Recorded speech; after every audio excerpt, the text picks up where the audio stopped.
Praise the Lord. இந்த வீடியோவை skip பண்ணாமல் கடைசி வரை பாருங்கள். இந்த அதிகாரத்திலிருந்து கடைசியில் கேள்வி ஒன்று கேட்கப்பட்டுள்ளது. அப்போஸ்தலனாகிய பவுல் கொரிந்தியருக்கு எழுதின முதலாம் நிருபம் 10ஆம் அதிகாரம்.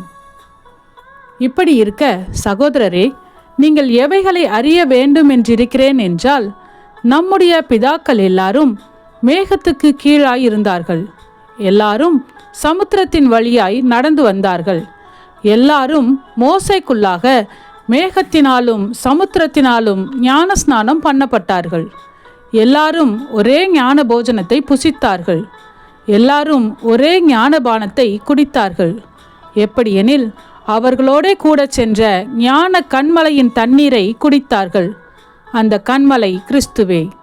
அப்படியிருந்தும் அவர்களில் அதிகமான பேர்களிடத்தில் தேவன் பிரியமாய் இருந்ததில்லை.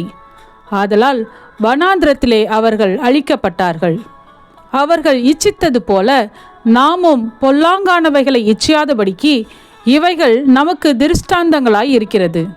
ஜனங்கள் புசிக்கவும் குடிக்கவும் உட்கார்ந்து விளையாடவும் எழுந்திருந்தார்கள் என்று எழுதியிருக்கிறபடி அவர்களில் சிலர் விக்கிரக ஆராதனைக்காரர் ஆனது போல நீங்களும் ஆகாதிருங்கள். அவர்களில் சிலர் வேசித்தனம் பண்ணி ஒரே நாளில் 23,000 பேர் விழுந்து போனார்கள். அதுபோல நாமும் வேசித்தனம் பண்ணாதிருப்போமாக. அவர்களில் சிலர் கிறிஸ்துவை பரீட்சை பார்த்து பாம்புகளால் அழிக்கப்பட்டார்கள். அதுபோல நாமும் கிறிஸ்துவை பரீட்சை பாராதிருப்போமாக. அவர்களில் சிலர் முறுமுறுத்து சங்காரக்காரனாலே அழிக்கப்பட்டார்கள். அதுபோல நீங்களும் முறுமுறுக்காதிருங்கள். இவைகளெல்லாம் திருஷ்டாந்தங்களாக அவர்களுக்கு சம்பவித்தது உலகத்தின் முடிவு காலத்திலுள்ள நமக்கு எச்சரிப்புண்டாக்கும்படி எழுதப்பட்டும் இருக்கிறது. இப்படி இருக்க தன்னை நிற்கிறவன் என்று எண்ணுகிறவன் விழாதபடிக்கு எச்சரிக்கையாய் இருக்க கடவன். மனுஷருக்கு நேரிடுகிற சோதனையே அல்லாமல் வேறே சோதனை உங்களுக்கு நேரிடவில்லை. தேவன் உண்மையுள்ளவராய் இருக்கிறார். உங்கள் திராணிக்கு மேலாக நீங்கள் சோதிக்கப்படுவதற்கு அவர் இடங்கொடாமல் சோதனையை தாங்கத்தக்கதாக சோதனையோடு கூட அதற்கு தப்பிக்கொள்ளும்படியான போக்கையும் உண்டாக்குவார்.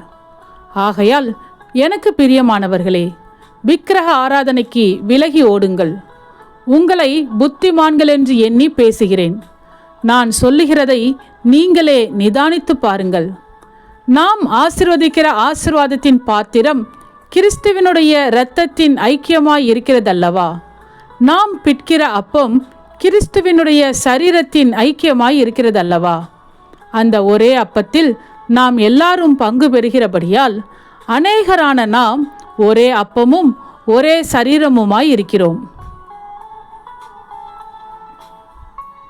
மாம்சத்தின்படியான இஸ்ரவேலரை பாருங்கள்.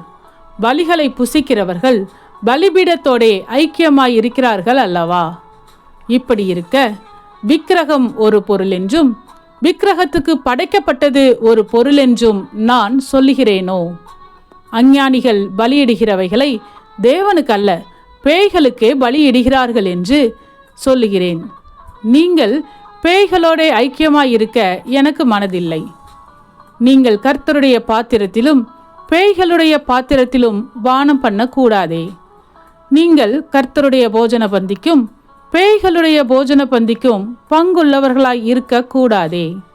நாம் கர்த்தருக்கு எரிச்சலை மூட்டலாமா? அவரிலும் நாம் பலவான்களா? எல்லாவற்றையும் அனுபவிக்க எனக்கு அதிகாரம் உண்டு. ஆகிலும் எல்லாம் தகுதியாய் இராது. எல்லாவற்றையும் அனுபவிக்க எனக்கு அதிகாரம் உண்டு. ஆகிலும் எல்லாம் பக்தி விருத்தியை உண்டாக்காது. ஒவ்வொருவனும் தன் சுய பிரயோஜனத்தை தேடாமல் பிறனுடைய பிரயோஜனத்தை தேடக்கடவன். கடையிலே விற்கப்படுகிற எதையும் வாங்கி புசியுங்கள். மனசாட்சி நிமித்தம் நீங்கள் ஒன்றையும் விசாரிக்க வேண்டியதில்லை. பூமியும் அதன் நிறைவும் கர்த்தருடையது. அன்றியும் அவிசுவாசிகளில் ஒருவன் உங்களை விருந்துக்கு அழைக்கும்போது போக உங்களுக்கு மனதிருந்தால் மனசாட்சி நிமித்தம் ஒன்றையும் விசாரியாமல் உங்கள் முன் வைக்கப்படுகிற எதையும் புசியுங்கள்.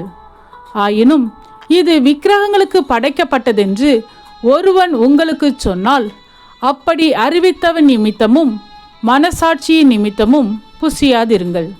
பூமியும் அதன் நிறைவும் கர்த்தருடையது. உன்னுடைய மனசாட்சியை குறித்து நான் இப்படி சொல்லாமல் மற்றொருவனுடைய மனசாட்சியை குறித்தே சொல்லுகிறேன். என் சுயாதீனம் மற்றொருவனுடைய மனசாட்சியினாலே குற்றமாய் எண்ணப்பட வேண்டுவதென்ன? மேலும் நான் அதை ஸ்தோத்திரப்புடனே அனுபவித்தால் ஸ்தோத்தரித்து அனுபவிக்கிற பொருளை குறித்து நான் தூசிக்கப்படுவானேன். ஆகையால் நீங்கள் புசித்தாலும் குடித்தாலும் எதை செய்தாலும் எல்லாவற்றையும் தேவனுடைய மகிமைக்கென்று செய்யுங்கள்.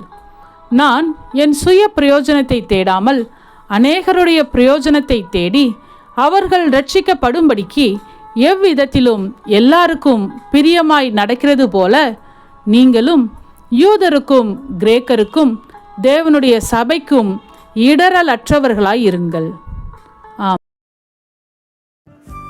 இன்றைய கேள்வி: எதின் நிறைவு கர்த்தருடையது?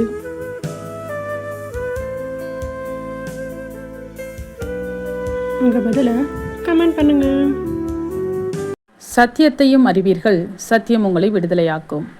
இந்த வசனத்தின்படி அநேகர் சத்தியத்தை அறிந்து விடுதலையாக்கப்பட இந்த சேனலை லைக் செய்யுங்கள், அநேகருக்கு ஷேர் பண்ணுங்கள். ஜீவ வார்த்தையை தினமும் கேட்க சப்ஸ்கிரைப் செய்யுங்கள்.